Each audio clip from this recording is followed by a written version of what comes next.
ഹൈറിച്ച് നിക്ഷേപ തട്ടിപ്പ് കേസിൽ സംസ്ഥാന വ്യാപകമായി ഇ.ഡി. റെയ്ഡ്. കണ്ണൂർ, കോഴിക്കോട്, തൃശൂർ, എറണാകുളം തുടങ്ങി 15 കേന്ദ്രങ്ങളിലാണ് റെയ്ഡ് നടന്നത്.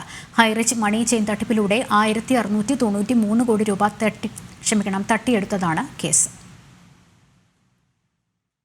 കണ്ണൂർ, കോഴിക്കോട്, തൃശൂർ, എറണാകുളം തുടങ്ങി 15 കേന്ദ്രങ്ങളിലാണ് കേരളത്തിൽ റെയ്ഡ് നടന്നത്. മഹാരാഷ്ട്ര, ഛത്തീസ്ഗഡ് സംസ്ഥാനങ്ങളിലും റെയ്ഡുകൾ നടന്നു. ഹൈറിച്ച് ഓഫീസുകൾ, വൻ നിക്ഷേപം നടത്തിയവരുടെ സ്ഥാപനങ്ങൾ, വീടുകൾ എന്നിവിടങ്ങളിലാണ് പരിശോധന നടന്നത്. ഹൈറിച്ച് മണി ചെയിൻ തട്ടിപ്പിലൂടെ 1693 കോടി രൂപ തട്ടിയെടുത്തെന്നാണ് കേസ്. ഹൈറിച്ച് ഡയറക്ടർമാരുടെ നിക്ഷേപങ്ങൾ കേന്ദ്രീകരിച്ചാണ് അന്വേഷണം പുരോഗമിക്കുന്നത്. മണി ചെയിൻ മാതൃകയിലുള്ള തട്ടിപ്പുകളായിരുന്നു ഹൈറിച്ച് എം.ഡി. കെ.ഡി. പ്രതാപനും ഭാര്യ ശ്രീനിയും നടത്തിയിരുന്നത്.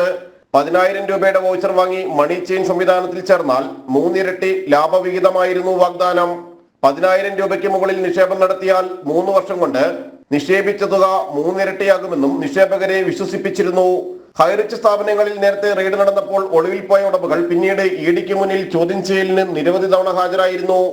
കേസിൽ ഉടമകളുടെ വിദേശ നിക്ഷേപങ്ങളിലേക്കും അന്വേഷണം എത്തിയിരുന്നു.